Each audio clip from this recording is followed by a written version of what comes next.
Nintendo GameCube fue una consola subvalorada cuyo fracaso fue lamentable. Vendió solo 21 millones de consolas antes que se descontinuara en el 2007 y compara eso con su competencia directa PlayStation 2, la consola más vendida de todos los tiempos. Hasta hace poco, cuando fue superada por Nintendo Switch. ¿Es real eso? No sé. Pueden decir lo que quieran de Nintendo GameCube, que su diseño era feo, que tenía esa manilla, que el control era extraño, pero no se puede negar que fue la consola que evidenció que los jugadores, digan lo que digan, no quieren innovación.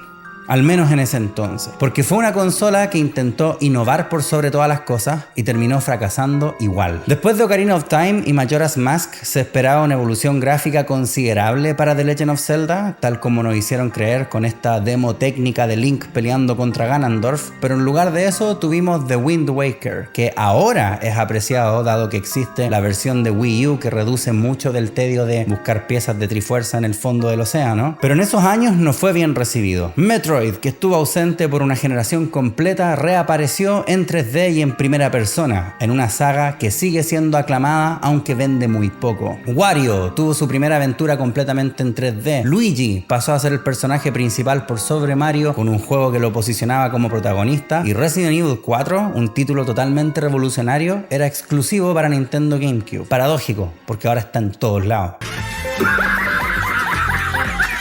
Antes de continuar, les cuento que este video está patrocinado por War Thunder, un juego de acción a gran escala multijugador militar gratuito, donde podrán enfocarse en luchas aéreas, atacar posiciones enemigas en tierra o enviar a sus enemigos al fondo del mar. Todo en un solo juego. War Thunder ha construido su reputación por ser uno de los videojuegos de combate más completo que existe. Puedes personalizar tus vehículos y elegir de entre más de 2500 tanques, aviones, buques y helicópteros. Podrán librar batallas alrededor de todo el mundo, desde África hasta Alaska, utilizando exhaustiva tecnología militar que abarca generaciones, desde las clásicas cortinas de humo hasta los más modernos dispositivos de visión térmica y misiles con radar activo. No se pierdan además todo el contenido que trae la más reciente actualización Line of Contact, que incluye nuevos vehículos como el FA-18E y el VMPT Terminator, además del nuevo modo Infantería, la cual podrán probar ahora mismo en modo de pruebas cerradas. War Thunder está disponible para PC, PlayStation y Xbox y pueden descargarlo gratis utilizando el enlace que está en el comentario fijado de este video. Todos los nuevos jugadores, así como jugadores que no hayan jugado en un periodo de 6 meses, recibirán bonos especiales: 100.000 leones de plata, una decoración especial de Águila del Valor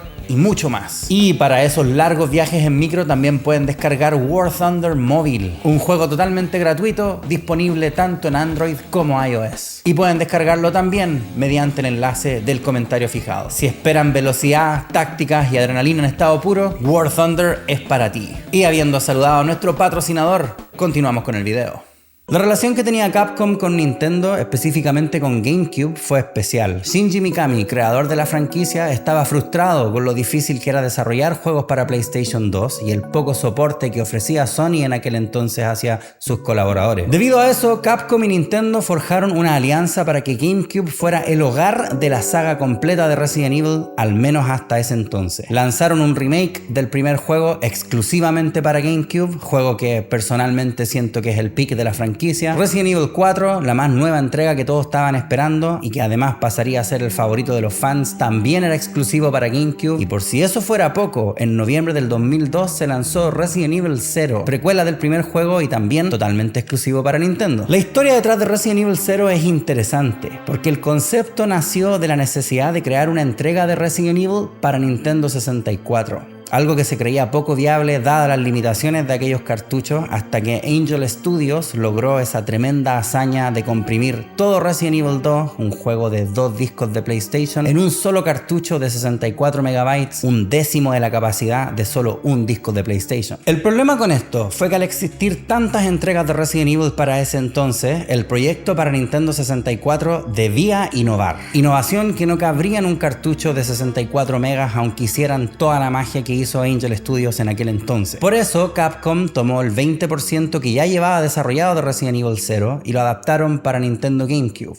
la consola de la innovación, usando como referencia lo que habían hecho con el remake del primer juego, que juego más hermoso. Es importante contrastar las recepciones que tienen los juegos en distintas épocas de la historia, porque ayudan a entender cómo cambian las audiencias. Wind Waker fue odiado originalmente por los fans, pero terminó siendo uno de los juegos más influyentes de la franquicia, al punto en que tiene 2 secuelas. El remake del Resident Evil, a pesar de vender pocas copias en GameCube, fue sumamente exitoso cuando fue porteado a Play 3 y Xbox 360. De hecho, gracias a eso es que los remakes del 2, 3 y 4 existen. Resident Evil 0 en su momento fue alabado por la crítica y los fans por sus gráficas, música, atmósfera y puzzles interesantes. El port HD de Resident Evil 0, sin embargo, la misma que hicieron con el Resident Evil de GameCube, fue vapuleada por estas mismas cosas. Hablemos de Resident Evil 0. La diferencia más importante en comparación a otros de la franquicia es que controlas a 2 personajes al mismo tiempo. Rebecca Chambers, quien ya se había visto en el primer Resident Evil.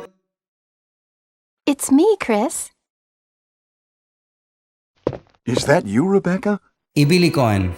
Debut y despedida. Rebecca es físicamente débil, pero puede mezclar hierbas y otros químicos, a diferencia de Billy, que tiene más fuerza, es más alto y sabe tocar el piano menos mal.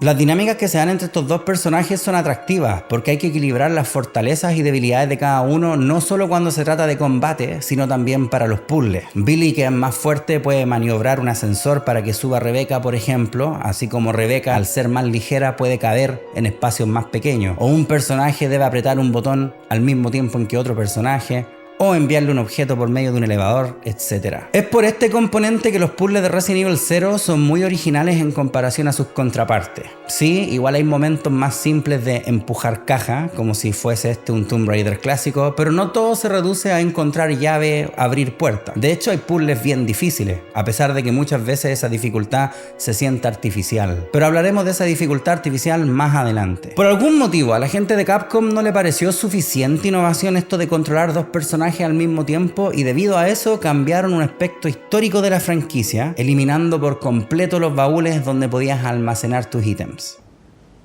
What?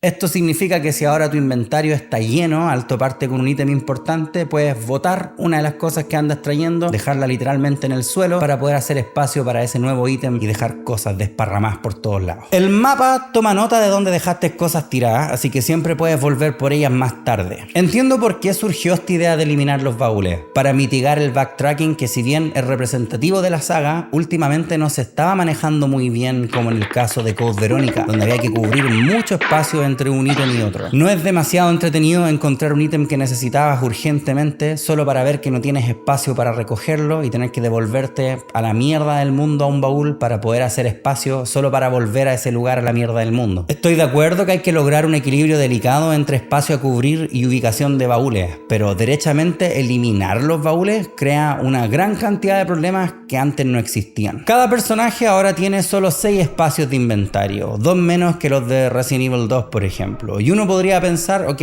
son 2 personajes, así que en realidad tenemos 12 espacios, súper bien, pero no es tan así, ya que para este juego decidieron que muchos objetos ocuparían 2 espacios. Y de nuevo, esto tampoco es nuevo, habíamos visto objetos que ocuparan 2 espacios en juegos anteriores, pero aquí son muchos. El gancho, el rifle, la escopeta, el lanzagranadas, sin contar con el hecho de que escopetas y lanzagranadas tuvimos en juegos anteriores y estos solo usaban un espacio. Entiendo, claro, que una escopeta obviamente es más grande que una pistola, pero una pistola también es considerablemente más grande que una llave o una hierba, así que no creo que debamos justificarlo de esa manera. Además, Resident Evil 0 tiene una cantidad considerablemente mayor de ítems respecto a sus predecesores. Bidones de gasolina, botellas de vidrio para esa gasolina, pistolas, escopetas, hierbas que combinar, distintos tipos de granadas. Incluso los objetos clave tienen que combinarse con otros objetos clave para crear el verdadero objeto clave. El real problema de esto es que transforma la gestión de inventario, un elemento crucial de la franquicia, en un suplicio, porque siempre hay demasiadas cosas por recoger y nunca hay suficiente espacio para llevarlo. Bueno, y nadie tiene espacio para la weá. Ay, conche tu madre, weón. Claro, siempre puedes dejar cosas literal en el suelo o pasarle cosas a tu compañero, pero lo único que haces es intercambiar una cosa por otra. Igual te va a quedar un ítem tirado que en algún momento vas a tener que volver a buscar. Igual siento que este sistema tiene sus aciertos. Puedes elegir que tu compañero tome un rol activo o pasivo respecto a los combates, entonces puedes pasarle la cantidad justa de balas a tu compañero para que asista sin tener el miedo de que malgaste recursos como lo hace Sheva en Resident Evil 5, pero el sistema no siempre funciona bien. Ah, pero weón, gracias Billy Cohen por usar una bala de escopeta en una cagada de pájaro. ¿Y por qué seguir recargando si no tenéis balas, weón? Pero si le había quitado... ¡Ay, conchetumare! Weón, juego culiado, yo lo odio. Si tu compañero no está inmediatamente pegado al lado tuyo, el juego no reconoce como que el personaje está cerca, entonces no puedes gestionar ese inventario sin acercarte o acercar tú al personaje. Hay momentos de la historia en la que te vas a separar de tu compañero y probablemente te va a pasar que ese compañero en esa nueva área va a tener que recoger nuevos ítems, pero estás lleno de momentos por lo que vas a tener que intercambiar un ítem importante por otro, creando una nueva necesidad de tener que volver a ese lugar o hacer el amague de recoger una cosa para luego decir que no la quiero, para que el juego registre ese ítem en el mapa y así puedas volver a él después, pero al final es lo mismo que intercambiar un ítem por otro. Al final eliminaron los baúles para reducir el backtracking, pero en lugar de eso lo empeoraron. Este juego culiado es muy maldito, loco. Y para encima no puedo llevar la llave, weón.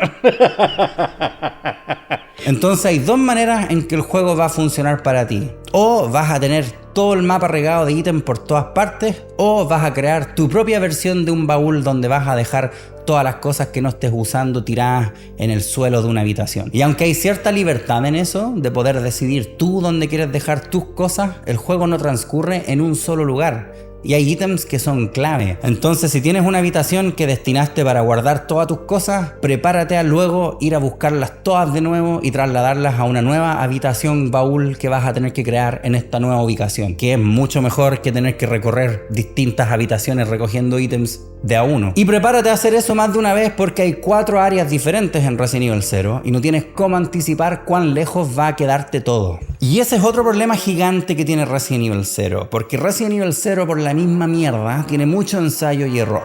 Mucho, al punto en que muchas veces vas a tener que cargar un save anterior y hacer algo de una manera diferente, y no he conocido a persona alguna que no haya tenido que recargar un save por alguna tontera que se le ocurrió hacer al juego. Se supone que es el juego más abierto y dinámico de la saga, con 2 personajes a tu disposición, pero la verdad hay una manera correcta de jugar. La primera y única vez que jugué Resident Evil 0 antes de para hacer este review, cerca del 2007, recuerdo exactamente que me apareció un jefe, un 100 pies, que se llevó a Rebecca y ahí me quedé con el Billy mirando como un estúpido. Pasa que como Billy es más resistente, a Rebecca la usaba como burrito de carga. Piensa John Connor en esa escena de la persecución de Terminator 2. Entonces, como el juego repentinamente me quitó el acceso al personaje, ahí quedé con unas miserables balas de corchetera sin poder matar al jefe y obligado a cargar mi última partida, volver a gestionar mis recursos de manera en que no me afecte el no tener acceso a Rebecca y continuar. Una vez mandé a Rebecca a una habitación superior donde resulta que había uno de estos zombies hechos de sanguijuelas y ahí quedó también la Rebecca como estúpida sin tener nada que hacer. Sí, afortunadamente allá arriba habían botellas y benzina para fabricar molotovs ahí mismo, pero adivinen, no tenía espacio. Y ante la presencia de uno de los enemigos más peligrosos de todo el juego, no hay tanto tiempo de ponerse a desechar cosas, recoger otras, combinar estas otras mismas y después ponerse a pelear con el enemigo. Es más fácil cargar una partida anterior y subir mejor preparado, ya sabiendo lo que te espera. Acostúmbrate a puros momentos así. Puros momentos de por la mierda. Molestias pequeñas que por sí solas no entorpecen demasiado la experiencia del juego, pero que al juntarlas todas se hace insoportable. ¡Ay, te morí! Oh, el juego culiao, man. O la inteligencia artificial del personaje que te acompaña se pone torpe y no te deja avanzar, o no tienes espacio para recoger un ítem y no sabes cuál desechar porque todos son importantes, o el juego simplemente no quiere responder a tus comandos. Hay algo especialmente enervante con dejar las cosas en el suelo, y es que tienes que ponerte en el punto pixel perfecto para recoger lo que quieres. Ya olvidé cuántas veces quise recoger una cosa, pero el personaje insistía en recoger otra. O este momento donde no puedo ver bien todo lo que dejé en el suelo. Si no es porque porque el mapa lo registra, no tendría cómo haberme acordado que acá dejé el gancho porque no se ve, por ejemplo. Más cuando tienes que estar gestionando miles de cosas al mismo tiempo o si la habitación es chica. Ojalá los problemas solo fueran estos, molestias pequeñas, pero hay problemas más graves. Oportunidades de romper el juego, de hacerte un soft lock. No porque seas un mal jugador, sino porque no eres adivino. Después de pasar el centro de entrenamiento, hay una nueva área, qué bonito, por lo que tienes que devolverte a buscar tus cosas. Qué bonito. Y luego hay que pasar por una iglesia. Para entrar a esta iglesia, uno de los personajes tiene que quedarse afuera presionando un interruptor, un botón que libera la puerta y el otro puede entrar a explorar. Dentro no hay nada y después hay una sala de guardado que si llegas a guardar ahí, después tienes que enfrentarte a un murciélago que es el jefe más de mierda de toda la franquicia. Bueno, no entiendo por qué crearon a un enemigo volador en un juego con cámara fija para empezar. Y segundo, ojalá el personaje con el que andes ahí tenga municiones suficientes y hierbas curativas, porque si no, cagaste. Si guardaste acá y por alguna casualidad de la vida andas sin armas o sin balas o sin municiones o lo que sea, no tienes cómo vencer a este enemigo y lo único que te queda es empezar el juego todo de nuevo. Así que si juegan esto, guarden siempre en saves aparte, por favor. Porque en este punto ya vas como en la mitad del juego. Y si es que por suerte sí andas con armas, bueno, prepárate a matar a este jefe con el que vas a sufrir mucho. Precisamente porque es un enemigo volador en un juego con cámaras fijas. Y saca unas cagas chicas, el maricón monoculeado maldito. Qué mala esta pelea, weón. Cache, lo maté, pero de pura cueva, weón. De pura cueva, loco. Qué mala la pelea, weón. Existe un punto ciego en el que puedes pararte donde el murciélago no alcanza a agarrarte, pero si no sabes eso, este jefe te va a costar muchísimo. Porque sumado a todo lo que hace difícil el juego, los enemigos también lo son. Ok, primero que todo, esto es un survival horror. Está bien que el juego sea difícil, porque es una manera de hacerte sentir indefenso y asustado, que es a lo que apunta el género. Entonces un escopetazo a quemarropa que ni siquiera inmute a un enemigo... Ya, pero qué wea, que le disparé a quemarropa una escopeta a ese weón y no le pasó pero absolutamente nada al chuche tu madre grande. Efectivamente va a elevar la tensión, pero hay dificultad desafiante y hay frustración a seca. Y Resident Evil 0 lamentablemente se caracteriza con eso. Vas con la Rebeca, tranquilita, avanzando por un caminito que abre tu compañero, jaja, chúpalo, te tiramos una rana, bueno, 2 ranas en realidad, guaja, muere, ojalá justo andes con un arma poderosa. Ah, así que vas a buscar las cosas que dejaste en la otra habitación y no llevas ningún arma ni nada para poder traerte más cosas y por ende hacer menos viajes, ¿cierto? Uy, sería una pena si el camino lo llenamos de monos. Bueno, estos monos, loco, oh, lejos, el peor enemigo. El nombre que tienen es genial, Eliminator, pero en rigor son monos que te stunlockean. Pero bueno, mira esta weá, me stunlockean los monos. Cacha, voy a morir, po, weón. Y hay una literal rana, no los hunters, que yo a eso les digo rana, sino una verdadera rana que te traga, weón. Es un one hit, qué chucha. Y un 100 pies. Y un escorpión y cuervo. Siento que los enemigos y sobre todo los jefes de este juego son bien genéricos, animales o bichos gigantes. Resident Evil Outbreak 2 tenía un escenario que era en un zoológico, donde siempre recuerdo al elefante Oscar. Ya, esa es una buena implementación de animales en la franquicia, no lo que ocurre acá. Por esto le había dicho en un principio que mucha de la dificultad del juego se siente artificial. No encontraron una manera de hacer que el juego te hiciera sentir indefenso o aterrorizado, por lo que le subieron la dificultad a la mierda y complejizaron cosas que solían ser más simples. Por eso estos bichos reciben escopetazos a quemarropa y les da lo mismo. Por eso tienes que hacer tanto show gestionando a ambos personajes y los ítems. Por eso estos monos te pueden stunlockear hasta matarte. Por eso la rana esa te traga y te mata de un puro golpe. Y eso que no hemos empezado a hablar de los puzzles. Los puzzles se sienten obtusos y a veces dependen de límites de tiempo para darle un grado de dificultad extra que no sé si me molesta en realidad. Yo siempre he sido pésimo con los números, entonces este puzzle del tren ya era un desafío. Pero si además me quitan la capacidad de ver la suma y además tengo que hacerlo contra reloj, obvio que se me va a hacer más difícil. Me gusta que los puzzles sean difíciles, pero no sé. De la misma manera te pone tenso también tener que correr a salvar a Rebeca sin estar demasiado claro del camino que hay que tomar, topándote con monos en el camino más encima y escuchando a Rebeca, "Billy, help". Hay un sentido de urgencia que, reitero, no sé si me molesta como tal, pero sí me llama la atención porque juegos anteriores no tenían que artificialmente recurrir a esto, de subir la dificultad de un puzzle poniéndole límites de tiempo. Lo que más me llama la atención, sin embargo, es lo mal traducido que está este juego al español. y que a pesar de todos los años que han pasado, no lo hayan arreglado aún con un simple parche. Hay errores de traducción que no son tan terribles. Hay un arma llamada rifle, pero usa balas de escopeta, por lo que técnicamente no es un rifle, pero ya, ok, eso no importa. Me deshice de esa arma apenas pude de todas maneras. Pero por ejemplo, en el mismo puzzle del tren que ya mencionamos, donde por culpa de la traducción puedes confundirte muy fácilmente y terminar muriendo. ¿Quién irá para atrás? Billy. I'll go over to the back deck and manipulate the control panel for the brake. No, pues si dije que el Billy iba para atrás, po, no ella. Que dije que iba el Billy, po. ¿Por qué voy con esta tonta weona? Hoy por Dios, conchetumare, juego culiao, cuánto lo odio.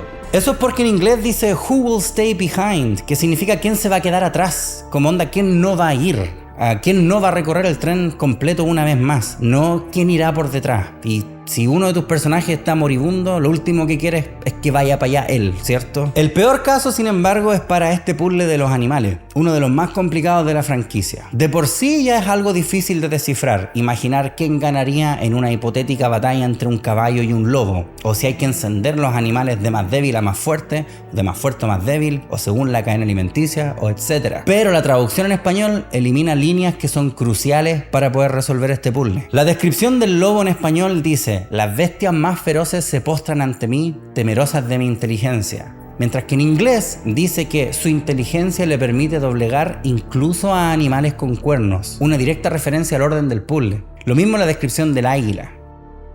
Quizás esta mala traducción también tiene que ver con los sinsentidos de la historia. Se supone que Resident Evil 0 cuenta la historia del equipo Bravo, que son quienes desaparecieron cerca de la mansión en las montañas Arklay del primer juego, con Rebecca siendo la única sobreviviente, y sin embargo después ella no hace referencia alguna a todo lo que ocurrió en Resident Evil 0 en Resident Evil 1. Y en ese juego Rebecca es un personaje débil y cobarde ante las monstruosidades que se le presentan, entendiblemente, pero aquí en Resident Evil 0 se está enfrentando a monstruos incluso más peligrosos. Cuando se enfrenta a un Tyrant ella sola, y sin embargo ahí está, muerta de miedo por un Hunter en la mansión. Quizás por eso es que nunca más referencian a Rebecca ni a Billy a medida en que ha avanzado la franquicia. Saben que arruinaron el canon con la creación de este juego y quizás por eso actúan como si no existiera. Quizás la novelización de S.D. Perry aborda esta inconsistencia, mal que mal la segunda novelización de Resident Evil es protagonizada por Rebecca Chambers, pero cuando haga el video sobre las novelizaciones de Resident Evil podré darle la respuesta a este interrogante.